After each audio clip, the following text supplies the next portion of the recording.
అందరికీ నమస్కారం. SBR talks channel స్వాగతం. ఎస్బీఆర్ టాక్స్ యాప్ డౌన్లోడ్ చేసుకోండి. మీకు దీనిలో ఏవైనా సాంకేతిక ఇబ్బందులు తలెత్తినట్లా స్క్రీన్ మీద ఉండే ఫోన్ నెంబర్కు కాల్ చేయండి.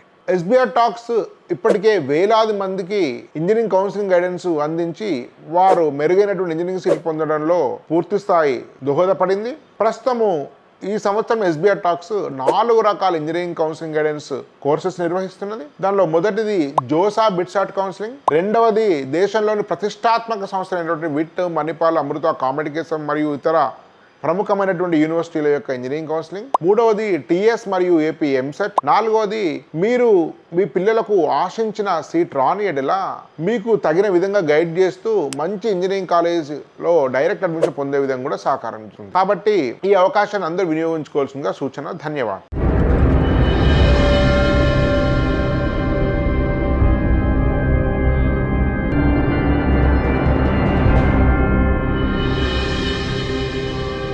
అందరికీ నమస్కారం. ఎస్బీఆర్ టాక్స్ ఛానల్ స్వాగతం. అనేక వరుస వీడియోల పరంపర కొనసాగుతుంది ఎస్బీఆర్ టాక్స్లో కొన్ని రోజుల నుంచి. అనేక మంది ఎక్స్పర్ట్స్, ప్రొఫెసర్స్, అకాడమిషియన్స్, ఐఐటియన్స్ వాళ్ళ ఇంటర్వ్యూస్ ఇచ్చి అనేక మంది విద్యార్థులు, పేరెంట్స్ గైడ్ చేస్తున్నారు. దానిలో భాగంగా ఈరోజు మన అతిథి శ్రీ గౌతమ్ గారు. నమస్తే అండి, వెల్కమ్ టు ఎస్బీఆర్ టాక్స్. నమస్తే సార్. ఐఐటీలో చదువుకున్నారు, పెద్ద పెద్ద కార్పొరేట్ కెరీర్ ఉంది, లక్షల కొద్ది ఉద్యోగాలు ఉన్నాయి. అందరేమో ఐఐటీ చదివి మావాడికి పెద్ద పెద్ద ప్లేస్మెంట్ సాఫ్ట్వేర్ ఉండాలి, అమెరికా పోవాలి, ఇవన్నీ ఎక్స్పెక్ట్ చేస్తారు పేరెంట్స్. మీరేమో టీచింగ్కి వచ్చారు. అసలు ఏందా ఇది, మీ రీజన్ ఏంటి అసలు? యాక్చువల్ ఐఐటీ చదివి సాఫ్ట్వేర్కి వెళ్ళి అమెరికా వెళ్ళే ఒక ట్రెండ్కు విరుద్ధంగా ఈ టీచింగ్లోకి వచ్చి పిల్లలతో కష్టపడుతూ, పేరెంట్స్తో ఇబ్బంది పడుతూ, సో వాళ్ళ ఒక టఫ్ ఛాలెంజ్ తీసుకుంటూ వీళ్ళు పిల్లల్ని సీట్లు తీసుకొచ్చేటువంటి ఒక గొప్ప ఛాలెంజ్ తీసుకున్నారు. ప్రాబబ్లీ కార్పొరేట్తో పోలిస్తే డెఫినెట్గా సాలరీస్ తక్కువ ఉంటాయి. ఏంటి అసలు మీకు ఇంట్రెస్ట్ ఏంటి అసలు టీచింగ్ మీద? ఇంత ఇంట్రెస్ట్ ఏంటి? సో సేమ్ ఫస్ట్ మీరు అన్న క్వశ్చన్స్ అన్ని ఇంతకుముందు నేను విన్న క్వశ్చన్స్ సార్. అంతేనా? క్లాస్ రూమ్లో స్టూడెంట్స్ దగ్గర నుంచి కూడా సార్ మీరు అక్కడ ఐఐటీలో చదువుకొని ఇక్కడికి వచ్చి మాకు పాఠాలు చెప్తున్నారండి సార్, వచ్చి ఇక్కడ వర్క్ చేస్తున్నారండి సార్ అని ఇంతకుముందు స్టూడెంట్స్ కూడా అన్న మాటలే అవి. నేను ఫస్ట్ టీచింగ్కి వస్తా అన్నప్పుడు మా తాతయ్య కానీ మా ఇంట్లో వాళ్ళు కానీ, అంటే తాతయ్య ఎక్కువ నన్ను ఫైనాన్షియల్గా బీటెక్ అంతా చూసుకున్నారు. సో ఫస్ట్ నేను ఇట్లా టీచింగ్కి వద్దాం అనుకున్నప్పుడు మా తాతయ్య కూడా అసలు అరే అదేంటి టీచింగ్ ఏంటి ఇట్లాంటివి వచ్చినాయి అన్నమాట. ఆబ్వియస్లీ ఇంటి దగ్గర నుంచి ఆ రెసిస్టెన్స్ వచ్చింది. బట్ నేనేంటంటే బీటెక్ అయిపోయిన తర్వాత నా దగ్గర 2 ఆప్షన్స్ ఉన్నాయి యాక్చువల్గా. అంటే ఫస్ట్ మేజర్ ఆప్షన్ అయితే ఇదే, టీచింగ్ వద్దాం. Teaching first preference, plan B కాదు, ప్లాన్ ఏనే టీచింగ్. ఆ plan A teaching sir. Okay. Plan B ఏంటంటే ఒకవేళ మరీ అంటే రెసిస్టెన్స్ నేను తట్టుకోలేకపోతే ఎంఎస్కి వెళ్దాం అన్నట్టు అనుకున్నా. మా ఇంట్లో వాళ్ళు మొన్నటి దాకా కూడా వెళ్ళొచ్చు కదా యుఎస్, ఇప్పుడు కూడా లేట్ అయింది ఏం లేదు, ఇప్పుడైనా వెళ్ళు అని 2-3 మంత్స్ బ్యాక్ వరకు కూడా ఈ మాటలు వచ్చినాయి నాకు. సో నేనేంటంటే నాకు చిన్నప్పుడే కొంచెం టీచింగ్ ఇంట్రెస్ట్ అదేలే. సో బట్ బీటెక్ సెకండ్ ఇయర్లో ఫిక్స్ అయిపోయాను అనమాట, టీచింగ్కే వెళ్ళాలి. ఎందుకంటే కాలేజ్కి ఐ మీన్ ఇంటర్వ్యూస్ తీసుకోవడానికి కొన్ని కోచింగ్ ఇన్స్టిట్యూట్స్ వస్తున్నాయని విన్నాను నేను కాలేజ్లో. వస్తుంటాయి ఎవరు అన్ని కాలేజ్, ఐఐటీ హైదరాబాద్ కూడా చాలా మంది వెళ్తుంటారు. అవును, మా సీనియర్స్ దగ్గర నుంచి ఈ మాటలు విన్న తర్వాత సో వస్తున్నాయి కాబట్టి ఇక్కడే కొట్టాలి ఖచ్చితంగా, ఫైనల్ ఇయర్లో ఇక్కడ నుంచే జాబ్ కొట్టి వెళ్ళాలి. సో క్యాంపస్ ప్లేస్మెంట్ మీరు ఫ్యాకల్టీకి వెళ్ళారు, బాంబేకి వెళ్ళినట్టు ఇక్కడ? అంతే సార్, బాంబేలో రావ్ ఐఐటీ అకాడమీ అని ఫేమస్, అది ఒకప్పుడు చాలా ఫేమస్, అది బాంబే ఫేమస్.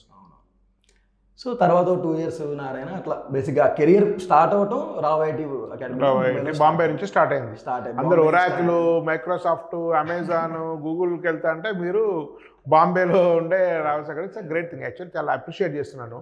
టీచర్స్ దీనికి రావాలండి, రియల్ కేపబిలిటీ రావాలి. సరే మనీ కాస్త తక్కువ ఉండొచ్చు కానీ ఒకసారి క్రీమ్ లెవెల్ ఇంటెలిజెన్స్ పీపుల్ వస్తే ఇక్కడ స్టూడెంట్స్ కూడా ఒక ఇన్స్పిరేషన్ ఉంటుంది. మా సార్ ఐఐటీలో చదివిన వాడు మాకు చెప్తున్నాడు అనేది ఒక డిఫరెన్స్ ఫీలింగ్ ఉంటుంది చూడండి. డెఫినెట్గా ఐఐటీ టీచ్ చేసినప్పుడు ఒక డెఫినెట్గా అది ఉంటుంది. రెండోది మీరు చెప్పే విషయాలు నమ్ముతారు. మేము ఎంత అనుభవం ఉన్నా ఇప్పుడు వీళ్ళకి ఏమున్నది, స్కూల్ టీచర్స్ లేకపోతే కాలేజ్ టీచర్స్ వీళ్ళు ఐఐటీ కాదు, వీళ్ళకి ఏం తెలుసులే అనుకుంటారు. అదే ఐఐటీలో అయిన వాళ్ళు చెప్తే ఏదో శంకర్లో తీర్థం అయితే మీరు చెప్తే వాళ్ళు ఈజీగా నమ్ముతారు IITians. That is fine. Anyhow అది గ్రేట్ అప్రిషియేషన్. ఎందుకంటే స్టూడెంట్కి సో మా సార్ కూడా ఐటీలో చదువుకొని ఆయనకు నచ్చిన పని ఆయన చేస్తున్నాడు. సో మాకు కూడా చేయడంలో ప్రాబ్లం ఏం లేదు. తర్వాత కొంచెం తక్కువ వచ్చినా కానీ ఫ్రీ విల్ తోటి డెసిషన్ తీసుకుంటారు. తీసుకున్నారు. సో గ్రేట్ అండి. సో రకరకాల కాలేజ్ తిరిగారు. మీరు ఇప్పుడు దీనిలో నానోలోకి వచ్చారు. నానో కూడా ఇట్స్ నేమ్ కూడా సైంటిఫిక్ నేమ్, వెరీ. సో మీ దగ్గర కూడా సైంటిఫిక్ టీచింగ్ ఉంటుంది, సైంటిఫిక్ లెర్నింగ్. మా ఫ్రెండ్ చెప్తుంటారు శ్రీధర్, ప్రతిష్టాన్ CEO, రీసెర్చ్ చేసి అన్ని కాదు తిరిగి నాకు ఎవరే కాదురా, నానోలో ప్రతిదీ సైంటిఫిక్ ఉంటుంది, ప్రతిదీ ఆర్డర్గా ఉంటుంది. ఆ లెర్నింగ్, పెడగాగి, ఆ మెటీరియల్, ఎగ్జామినేషన్, ఎవ్రీథింగ్ సైంటిఫిక్ అని చెప్తుంటాడు. సో ఇది అందుకే ఈ క్వశ్చన్ అందరిని అడుగుతున్నాను మీ దగ్గర అన్ని ఇంట్రెస్ట్లో. ఏంటి ఇదేంటి అసలు ఈ సైంటిఫిక్ టీచింగ్ ఏంటి, సైంటిఫిక్ లెర్నింగ్ మెథడ్స్ ఏంటి అసలు? సార్ అంటే మేము ఇన్కార్పొరేట్ చేసింది ఏంటంటే కొన్ని ఇయర్స్ బ్యాక్ టీచింగ్ మెథడాలజీ అనేది ఎఫిషియెంట్గా ఉండేది. తర్వాత గ్రాడ్యువల్గా తగ్గుతూ వచ్చింది. అంటే టీచర్స్ ప్రాబ్లమా, అంటే టీచర్స్ ఒక స్థాయి తక్కువ ఉన్న వాళ్ళు వస్తున్నారా? కూడా ప్రాబ్లమే సార్ కొంచెం ఒక రకం వరకు. ఎట్లా అది అంటే రొట్ట టైప్ లెర్నింగ్లోకి వెళ్ళిపోయింది. అంటే ఇక్కడ ఉంటుంది దీనికి రోటరీ టీచర్ సంథింగ్ ఏదో ఉంటుంది, రోట్ లెర్నింగ్ అని. నో రోట్ లెర్నింగ్, అదే రోట్ లెర్నింగ్ ఉండకూడదని చెప్తా. సో అంటే బేసిక్గా రోట్ లెర్నింగ్ ఏంటంటే లెర్నింగ్ ని ఎంజాయ్ చేయాల్సిన అవసరం లేకుండా మెకానికల్ చదవాలి అన్నది, దాంతోనే విసుగొచ్చింది స్టూడెంట్స్. అంతే సార్. అంటే టీచర్స్ కూడా ఒక టైం తర్వాత ఇంకా గివప్ ఇచ్చేసి సర్లే అలానే అన్నట్టు ఇదైపోయింది. సో మేము చేస్తుంది ఏంటంటే, అంటే ఇంతకుముందు ఫాలో అయింది అది కూడా, మేము ఇన్కార్పొరేట్ చేసిన దాంతోపాటు అంటే ఒక ఎఫిషియంట్ టీచింగ్ మెథడాలజీని కొంచెం టెక్నాలజీ యాడ్ చేసి, so we are trying to enhance this student experience in the college అని. లెర్నింగ్లో స్టూడెంట్ ఎక్స్పీరియన్స్ని ఎన్హాన్స్ చేస్తున్నాం అంతే. సో ఆ ప్రాపర్ టీచింగ్ మెథడాలజీ ఏంటంటే, ఒక క్లాస్ అయిపోయిన వెంటనే ఒకప్పుడు ఉండేది సార్ డిపిపి సిస్టమ్. ఇప్పుడు మన ముందు ఒక మెటీరియల్ డంప్ చేసేసి ఈ మెటీరియల్ చేసుకుంటాం. ఆ మెటీరియల్ కూడా 10 మెటీరియల్ తీసుకొని దీనిలోకి వెళ్ళి అన్ని క్వశ్చన్ తీసుకుపోయి చాప్టర్కి వచ్చి 200 క్వశ్చన్లు 300 క్వశ్చన్లు ఉంటే స్టూడెంట్ చేయలేకపోతే, అది కూడా ఆర్డర్ ఉండదు. ఫస్ట్ ఈజీ, తర్వాత difficult, linear way of learning లేదు. ఫస్ట్ 2-3 క్వశ్చన్ 4 క్వశ్చన్ ఇక్కడ ఏదో క్వశ్చన్ పడిపోతుంది, మళ్ళీ వస్తాడు ఇక్కడ ఆగిపోతాడు. సెకండ్ క్వశ్చన్ చేస్తున్నప్పుడే అయిపోతే ఇంక చేయాలని ఇంట్రెస్టే అయిపోతుంది స్టూడెంట్కి. సో మెయిన్ చేసింది ఏంటంటే, టీచింగ్ క్లాస్ రూమ్లో పీపీటీస్ ఉంటాయి. పీపీటీస్ కూడా ఎలా డిజైన్ చేసామంటే చాలా ఈజీగా స్టూడెంట్కి అర్థమయ్యేలాగా. ఇప్పుడు మనం 3D జామెట్రీ, సపోజ్ నేను ఒక చిన్న example 3D geometry, planes, lines నేను ఎక్స్ప్లెయిన్ చేస్తున్నప్పుడు ఒకప్పుడు ఏంటంటే నా దగ్గర 2 బుక్స్ ఉంటే ఆ 2 బుక్స్ ఇలా పెట్టేసి, అరే ఇదొక ప్లేన్, దీని నార్మల్ అని పెన్ను పెట్టి చూపించేవాడు. ఇప్పుడు అదే కొంచెం ఆ డయాగ్రామ్ నీకు 3D డయాగ్రామ్ పీపీటీస్లోనే ఉంటే ఇంకొంచెం అండర్స్టాండింగ్ ఈజీ అయిపోతుంది స్టూడెంట్కి. So visual way of learning అనేది ఇది ఎక్కడ ఉండలేదు. నేను పెద్ద కాలేజ్ తిరిగాను, అంటే అన్ని పేర్లు చెప్పాను కానీ దాదాపు అన్ని కాలేజ్ తిరిగాను. కొంచెం పేరున్నాయి, ఒక ప్రమాణ మినిమం పేరున్న ప్రతి కాలేజ్ తిరిగాను నేను. ఇక్కడ ఫిడ్జి పేరండి ఒకప్పుడు, దానిలో కూడా ఇది లేదండి. ఈ విజువల్ వే ఆఫ్ లెర్నింగ్, ఈ డిజిటల్ బోర్డ్స్, సో ఇట్లాంటి మెథడాలజీ దానిలో కూడా చూడలేదు, కానీ ఇక్కడ చూసాను నేను. సో క్లాస్ రూమ్స్ కావచ్చు, బోర్డ్స్ కావచ్చు, గ్రేడియంట్ లెవెల్ కన్స్ట్రక్షన్ కావచ్చు. సో ఈ పెడగాగి అంతా డిఫరెంట్గా ఉంది. సో ఇది చాలా యూనిక్ అండి యాక్చువల్గా. మీ టెస్టింగ్ ఎట్లుంటుందండి? మెయిన్స్ ఎగ్జామినేషన్, అడ్వాన్స్, బెట్స్ ఎట్లా ఎగ్జామ్ పెడతారు వీక్లీ? టెస్టింగ్ కూడా స్టూడెంట్కి అంటే కాన్ఫిడెన్స్ లూజ్ అవ్వకుండా టెస్ట్ ఉంటుంది సార్. ఎందుకు లూజ్ అవ్వడం స్టూడెంట్ అంటే, మనం క్లాస్ అయిపోగానే ఒక డిపిపి ఇస్తాం, ప్రతి లెక్చర్కి ఒక డిపిపి. సో మేము డిజైన్ చేసింది డిజిటల్ ట్యాబ్స్ ఉన్నాయి స్టూడెంట్స్ దగ్గర. ఇప్పుడు కూడా ఫస్ట్ ఇయర్ దగ్గర, సెకండ్ ఇయర్ దగ్గర ట్యాబ్స్ ఉన్నాయి. ట్యాబ్స్ లేకపోతే డిపిపి లాక్ ట్యాబ్ అన్ని వేరే కూడా రాదు. లేదు సార్, ఇంకా సినిమాలో నేను చూస్తా, ఒకవేళ ట్యాబ్ ప్రొవైడ్ చేసాము అంటే ఆ లాక్ ట్యాబ్స్ అవి చూడలేరు స్టూడెంట్ ఇంకా. సో నేను ప్రభాస్ సినిమా చూస్తాను, షారుఖ్ ఖాన్, అవన్నీ లేదు, ట్యాబ్స్ ఇంకేం ఓపెన్ చేయలేరు. So we are taking care of all that అనమాట before giving the tab only. లేకుంటే షీట్స్ కూడా ఇస్తున్నాం కావాలనుకున్న వాళ్ళకి. సో డిపిపిస్ ఎలా ఉంటాయంటే 1 hour 20 minutes ఒకేసారి 200 క్వశ్చన్స్ స్టూడెంట్ మీద డంప్ చేయకుండా ఆ రోజు టీచ్ చేసిన పార్ట్ వరకు డిపిపి. లెక్చర్ 1 సపోజ్ మేము ఒక టాపిక్ని 10 lectures డివైడ్ చేసుకుంటే లెక్చర్ 1 డిపిపి, లెక్చర్ 2 డిపిపి, ఒక 10 డిపిపిస్ వస్తాయి. బట్ ఎవాల్యుయేషన్ ఎట్లా చేస్తారు? ఇప్పుడు డిపిపి మీరు పంపుతారు, వాళ్ళు డిపిపిస్ ప్రాపర్ గా చేస్తాడు కాబట్టి మీకు ఎట్లా టెస్ట్ మళ్ళీ టెస్ట్ చేస్తారు? ఎవరు చేస్తారు, ఎవరు చేయలేదు? ఉంటాం సార్, ఎందుకంటే క్లాస్ రూమ్ లో కూడా మేమే ఉంటాం. ఎవరైతే టీచ్ చేశారో ఆ సబ్జెక్ట్ ఫ్యాకల్టీ స్టడీ అవర్ లో కూర్చుంటారు. మాకు ఇంకో అసోసియేట్ ఫ్యాకల్టీ కూడా ఇంకో హెల్ప్ ఉంటుంది. సో ఇద్దరం కలిసి క్లాస్ అంతా తిరుగుతూ ఉంటాం. అంటే వాళ్ళు ఉంటారు, మీరు ఉంటారు, ఇద్దరు మీరు చెప్పి వెళ్ళిపోయి రెస్ట్ తీసుకుంటే వాళ్ళు అట్లేదు. మాతో పాటు ఇంకొక హెల్ప్ ఉంటుంది. ఎందుకంటే టీచ్ చేసిన ఫ్యాకల్టీనే స్టడీ అవర్ కూడా చెప్తే స్టూడెంట్ కి ఇంకా హెల్ప్ అవుతుందని. ఇప్పుడు కార్పొరేట్ కాలంలో ఏం చేస్తారంటే వాళ్ళు లెక్చర్ చెప్పేసి వెళ్ళిపోయి, మీకు తెలుసు బాగా, వెళ్ళిపోతే కింద ఇక ఏమి రాని వాళ్ళు జేఎల్ అంటారు, ట్యూటర్స్ అంటే వాళ్ళు తీసుకొచ్చి ఆడ కూర్చుంటూ వీళ్ళకి ఏం రాదు, వాళ్ళు ఏం అడగారు, ఊరికే ఉంటారు. అంతే కదండి? ఓకే. సో మా దగ్గర ఏంటంటే ఆ క్లాస్కి ఎవరైతే టీచ్ చేశారో ఆ ఫ్యాకల్టీ స్టడీ అవర్కి అవైలబిలిటీలో ఉంటారు. వేరే ఫ్యాకల్టీ హెల్ప్ కూడా తీసుకుంటాం ఆబ్వియస్లీ. అంటే అందరికీ ఒకే ఫ్యాకల్టీ టీచ్ చేయలేరు, అంటే డౌట్స్ ఎక్స్ప్లెయిన్ చేయలేరు కాబట్టి. సో మేము ఎట్లాగే అవైలబిలిటీలో ఉంటాం క్లాస్లో. ఇంకొక హెల్ప్ అనమాట క్లాస్లో. మీరు ఐఐటి కాబట్టి మిమ్మల్ని టాప్ సెక్షన్ వేసి మిగతా కింది సెక్షన్లకు ఏమైనా లోయర్ అసోసియేట్ ఫ్యాకల్టీ అట్లా పంపిస్తారా? అట్లా చాలా కాలం జరుగుతుంది. అట్లా లేదు, అందరికీ నేనే వెళ్తాను. అంటే మీకు టాప్ అనేది ఏం లేదు? అసలు అట్లా ఏం లేదు, అన్ని బ్యాచ్లకి నేనే వెళ్తాను. సో అందరికీ అంటే నోట్స్ మీరు చెక్ చేసుకున్న నా నోట్స్ అందరికి ఆల్మోస్ట్ సేమ్. ఎక్కడ అసలు అలాంటి బైఫర్కేషన్ ఓన్లీ మీరు చెప్పే పేస్ వేరు ఉంటుంది, కొంచెం speed different, student but pace మారుతుంది తప్ప అదే వెహికల్ కానీ ఒకరికి 120 పోతారు, ఒక రోడ్లో 100 పోతారు, వెహికల్ ఇంజిన్ అంత అదే, సీటింగ్ అంత అదే. వీళ్ళకి ఎగ్జాక్ట్ ఆపోజిట్ చేసినా కానీ వాళ్ళకి నష్టమే, వీళ్ళకి నష్టమే. అవును ఆ బైఫర్ అది సెగ్రిగేషన్ ఉండాలండి. సెగ్రిగేషన్ లేకపోతే ఇద్దరు సఫర్ అవుతారు. లేకుండా ఇప్పుడు ఇస్తే వెరీ డిఫికల్ట్ యాక్చువల్గా. సో ఇప్పుడు నేను కూడా మ్యాథ్స్ ఫ్యాకల్టీ. 23 ఏళ్ల క్రితం ఈ చైతన్య నారాయణ కంటే మించిన టాప్ కాలేజ్లో పనిచేశాను నేను. 23 years back EAMCET faculty teach చేశాను, ఐఐటి స్టడీ అవర్స్ టీచ్ చేస్తాను. అప్పుడు ఇంకా ఐఐటి లేదు. ఇప్పుడు ఎప్పుడు 2 కాలేజీలో ఐఐటి అప్పుడప్పుడే వస్తుంది. అప్పుడు మా దగ్గర ఐఐటి బ్యాచ్ ఉండే. నేను పనిచేసినప్పుడు మా బ్యాచ్లో ఆల్ ఇండియా 9th ర్యాంక్ వచ్చింది KKS Bhaskar. EAMCET state first, triple all India first. So నేను కాబట్టి మ్యాథమెటిక్స్తో మీతో కొంచెం మాట్లాడడం కొద్దిగా ఇంట్రెస్టింగ్ ఉంది. ఇంత వేరే రీజన్ ఇంత ఇంట్రెస్ట్ చేసినా కానీ కొద్దిగా ఎక్కువ సహజంగా సబ్జెక్ట్ ఉంటుంది కదా. మీకు క్యాలిక్యులస్ ఉంది, ఆల్జిబ్రా ఉంది, తర్వాత జామెట్రీ ఉంది, ఇట్లా ట్రియామెట్రీ ఉంది కదా. దీనిలో ఏ పార్ట్ ఇంపార్టెంట్ అని మీరు ఫీల్ అవుతారు మ్యాథమెటిక్స్లో? ఏది కీ యాక్చువల్గా? ఏది కీ అంటే ఇప్పుడు సబ్జెక్ట్ పాయింట్ ఆఫ్ వ్యూలో సార్ ప్రతిదీ ఇంపార్టెంట్. ఎందుకు అంటే ఒకదానికొక ఇంటర్లింక్ ఉంటుంది. నేను క్లాస్లో చాలా క్లియర్గా చెప్తాను. అంటే ఇప్పుడు ఫైనల్ మెయిన్స్ ఎగ్జామ్కి వెళ్ళే స్టూడెంట్ ఎట్లా ఉంటుందంటే, సార్ ఈ టాపిక్స్ వదిలేసి ఈ టాపిక్స్ చదువుకుంటే సరిపోద్ది కదా అంట. నేనేమంటా అంటే, సరే నువ్వు ఎట్ ది ఎండ్ ఆ 10 టాపిక్సే స్కోరింగ్ అనుకుంటే ఓకే, బట్ ప్రతి టాపిక్ ఇంపార్టెంటే. ఎందుకంటే నువ్వు నేర్చుకున్న టాపిక్స్లో ఈ టాపిక్ వస్తే క్వశ్చన్ మధ్యలో సరే అవును, సో వేరే టాపిక్స్ కూడా ఇన్వాల్వ్ అయితే ప్రాబ్లం వస్తుంది. సో అన్ని నేర్చుకోవాలి ఖచ్చితంగా. బట్ మెయిన్గా ప్రతి దాంట్లో యూజ్ అయ్యేది ఏంటంటే algebraic identities, inequalities, different types. Direct దాని మీద క్వశ్చన్స్ రాకపోవచ్చు కానీ ప్రతి దాంట్లో పనిచేస్తుంది, ఖచ్చితంగా యూజ్ అవుతుంది sir. Last year mains papers అన్ని ఇన్ఈక్వాలిటీస్ డిఫికల్ట్ కూడా కొంచెం. అది రాకపోతే మళ్ళీ ప్రాబ్లం చేయలేదు.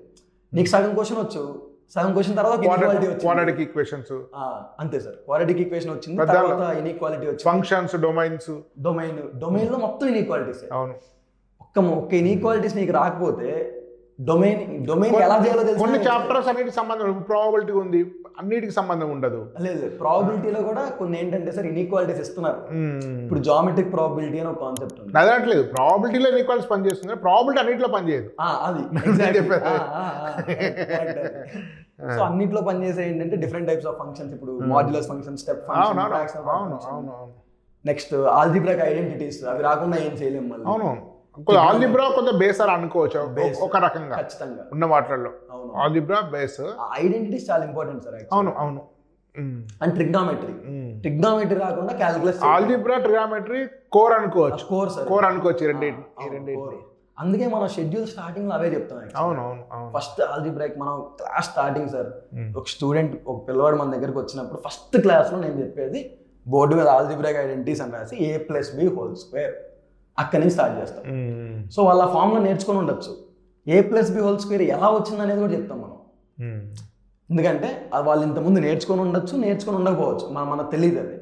బట్ స్టూడెంట్కి అయితే ఇక్కడ ఉన్న స్టూడెంట్కి ఏమీ రాదనుకొని మనం టీచ్ చేస్తే చాలా పర్ఫెక్ట్గా వెళ్తుందని నా ఉద్దేశం. మ్యాథ్స్ ఇంట్రెస్టా, మ్యాథ్స్ బాగా డిమాండ్ ఉంటుంది తీసుకున్నారా మీకు? మీ బీటెక్ అన్నప్పుడు ఇక్కడ ఏదైనా తీసుకోవచ్చు కదా, ఫిజిక్స్ తీసుకోవచ్చు. మ్యాథ్స్ ఇష్టం sir, and fortunately I was good at it. Okay, maths better మీరు. మ్యాథ్స్ నేను ఇంటర్లో ఉన్నప్పుడు ఏంటంటే మ్యాథ్స్ కెమిస్ట్రీ రెండు నా స్ట్రాంగ్ సబ్జెక్ట్స్ అన్నమాట. Okay. So physics was never a strong subject, ఎందుకంటే ఒక టైంలో కొంచెం వదిలేసాను అది. It happens. So maths chemistry నా స్ట్రాంగ్ సబ్జెక్ట్స్.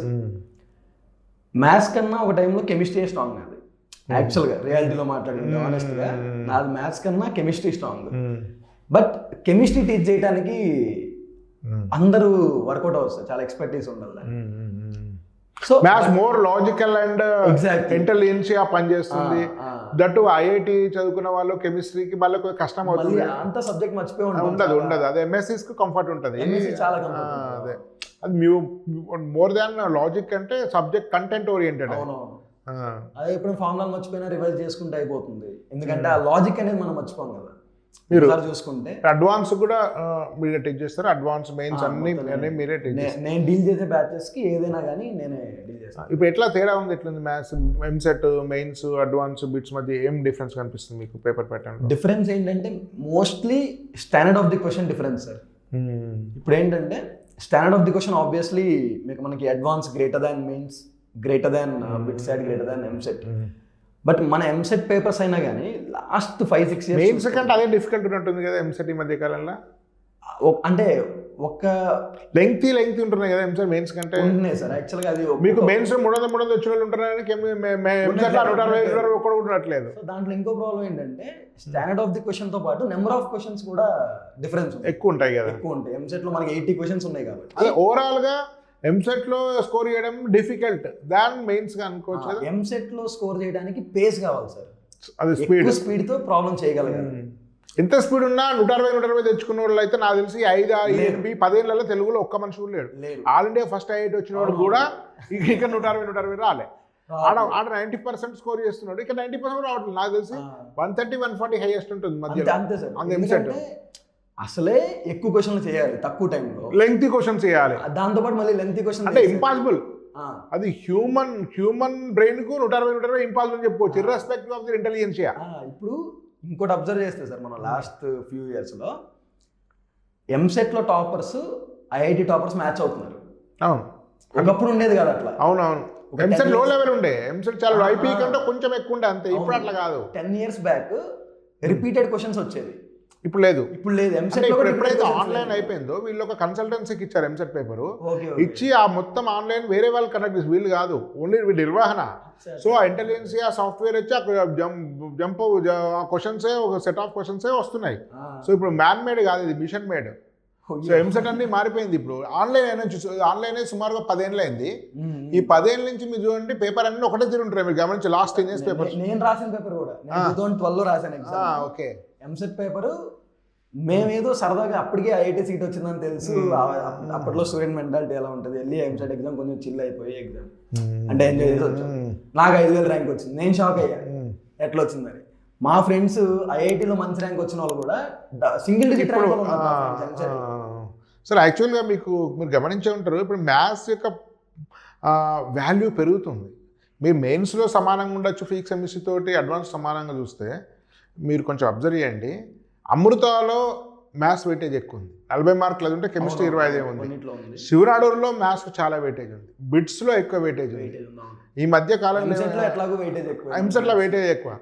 రానున్న కాలంలో ఏం జరగచ్చు అంటే మీకు నాన్ కంప్యూటర్స్ అండ్ కోర్ 2 రకాల ఎగ్జామ్స్ వచ్చే అవకాశం ఉంది నాకు అంచనా. ఇది కంప్యూటర్ సైన్స్ సంబంధించిన branch, data science, computer science related aligned కోర్సెస్కి వెళ్తే మ్యాథ్స్ 50% పాసిబిలిటీ ఉంది ఫ్యూచర్లో. ఇప్పుడు కంప్యూటర్ సైన్స్ కెమిస్ట్రీ ఎందుకండి నిజంగా చెప్పాలంటే ఈ 10 రకాల సబ్జెక్ట్స్ ఉంటే పాత మోడల్లో మెకానికల్కు, కెమికల్ ఇంజనీరింగ్కు, ఎలక్ట్రికల్ ఇంజనీరింగ్కు వీటికి అవసరము. ఎందుకు అవసరం కెమిస్ట్రీ? ఒక సాఫ్ట్వేర్ కెమిస్ట్రీ ఎక్కడన్నా పనిచేస్తుందా? నాకు తెలిసి ఆల్మోస్ట్ జీరో. ఒక సాఫ్ట్వేర్ రిలవెంట్ ఫీల్డ్ లో అర్థం అవ్వాలంటే కొంచెం నాలెడ్జ్ ఉండాలి, కానీ బట్ కంప్లీట్ నాలెడ్జ్ అది ఇంటర్మీడియట్ లో పాస్ అవుతున్నాడు సరిపోతుంది, అది ఇంటర్మీడియట్ నాలెడ్జ్ సరిపోతుంది. సో నాకు తెలిసి రాను ఈ ప్రైవేట్ యూనివర్సిటీ పెరిగిన తర్వాత మ్యాథ్స్ చాలా వాల్యుబుల్ అవుతుంది. బహుశా మ్యాథ్స్ వచ్చిన వాళ్ళకి ఎక్కువ ఆపర్చునిటీస్ ఉంటాయి. ఫిజిక్స్ ఇప్పుడు అన్ని నాకు తెలిసి ఈ ఫిజిక్స్ కెమిస్ట్రీ మ్యాథ్స్కి అయితే ఈక్వల్ వాల్యూ ఉండడం అనేది నేనైతే లాజికల్గా ఒప్పుకోను. బట్ మీరు చూస్తే ఆప్టిట్యూడ్ ఉంది, మీరు చూస్తే శివనారాయణ యూనివర్సిటీలో ఆప్టిట్యూడే ఒక పేపర్ మొత్తం. అవును సార్. ఈ మధ్య సైకోమెట్రిక్ టెస్ట్లు వస్తున్నాయి, ఎంపీసీ సంబంధం లేకుండా వాడికి ఉండేటువంటి ఇన్నర్ ఎబిలిటీస్. సో అట్లా మ్యాథ్స్ అనేది చాలా కీలకం. చివరిగా అసలు మీరు కనిపించే ప్రత్యేకతలు 1, 2, 3 చెప్పండి. నానోలో మీరు 4-5 కాలేజీలో పనిచేస్తారు మీరు, ఈ దీనిలో నానోలో ప్రత్యేకతలు చెప్పండి ఒకసారి. ఏమున్నాయి 1, 2, 3? మిగతా వాళ్ళ దగ్గర లేనివి మన దగ్గర. అదే sir class room teaching sir, main point class room teaching. మన 3 hours క్లాస్ రూమ్ ఉండదు, 3 hours క్లాస్ కంటిన్యూస్గా ఉండదు. ఎందుకంటే 3 hours క్లాస్ చెప్తే అది స్టూడెంట్కి టార్చర్ ఏవో రకంగా నిజంగా మాట్లాడుకుంటే 3 hours ఒకటే మొహాన్ని చూస్తా స్టూడెంట్ కూర్చోవాలంటే అది కూడా కష్టమే. సినిమానే చూడలేరు, అంతమంది డాన్స్ వేస్తున్నా, కామెడీ నడుస్తున్నా కానీ చూడలేకపోతున్నారు. అందులో బ్రేక్ ఇస్తారు ఇంకా సినిమాలో. సో 3 hours క్లాస్ అనేది స్టూడెంట్కి ఆల్మోస్ట్ ఇంపాసిబుల్ టాస్క్. మన స్టూడెంట్ ఇబ్బంది పెడుతున్నట్టే అవుతుంది. సో మన దగ్గర ఏంటంటే 1 hour 20 minutes క్లాస్ సార్, అంతకన్నా ఎక్కువ ఉండదు. 1 hour 20 minutes class, next 1 hour 20 minutes study hour. అది మీరు ఎక్కడ చూసుకున్నా కానీ లేదండి. ఫస్ట్ థింగ్ నాకు బాగా, నేను ఎందుకు జాయిన్ అయ్యానంటే నేను జాయిన్ అవ్వడానికి 1 hour 20 minutes class, 1 hour 20 minutes study hour. 80 160 అంతే sir, 160 minutes, almost 2 hours 40 minutes. 2 hour 40 minutes. So ఈ 2 hour 40 minutes అనేది చాలా ఎఫెక్టివ్గా ప్లాన్ చేసాం మేము. ఎందుకంటే కంటిన్యూస్గా క్లాస్ కాకుండా ఎప్పుడన్నా సిలబస్ అవ్వకపోతే చాలా కాలం ఎట్లా చేస్తుంటున్నారు కదా. ఏంటి సార్ అది? ఇట్లనే ఇదే మెథడ్ ఉంటుంది చాలా వాటిల్లో. కంటిన్యూస్ క్లాస్ 2 hours 40 minutes పెట్టి వర్క్ క్లాస్, సగం టీచింగ్ సగం స్టడీ అవర్స్ అట్లా లేదా అన్నిట్లా? 3 hours క్లాస్ ఉంటుంది, 3 hours మనకి ఇచ్చేస్తారు సార్. దాంట్లో మనది ఎలా ప్లాన్ చేసుకుంటాం అనేది అట్లా ఉంటుంది. కానీ ఇక్కడ ఆల్రెడీ హాఫ్ క్లాస్. ఓకే అది ప్లాన్. మిగతా చోట్ల ఏంటంటే 3 hours క్లాస్ ఇచ్చేసి అంటారు. అదే అది నువ్వు 2 hours క్లాస్ చెప్పుకొని 1 hour వదులు, అది నీ చాయిస్. కానీ షెడ్యూల్ ఎలా రన్ అయ్యిద్దంటే క్లాస్ చెప్పకపోతే, ఎక్కువసేపు క్లాస్ చెప్పకపోతే వర్కౌట్ అవ్వదు. ఎందుకంటే ఇప్పుడు సాటర్డే మండే క్వశ్చన్ ఎగ్జామ్ ఉంటుంది సార్, ఆ పేపర్ డిస్కస్ చేయాలి. సో సాటర్డే మండే షెడ్యూల్ పోయింది.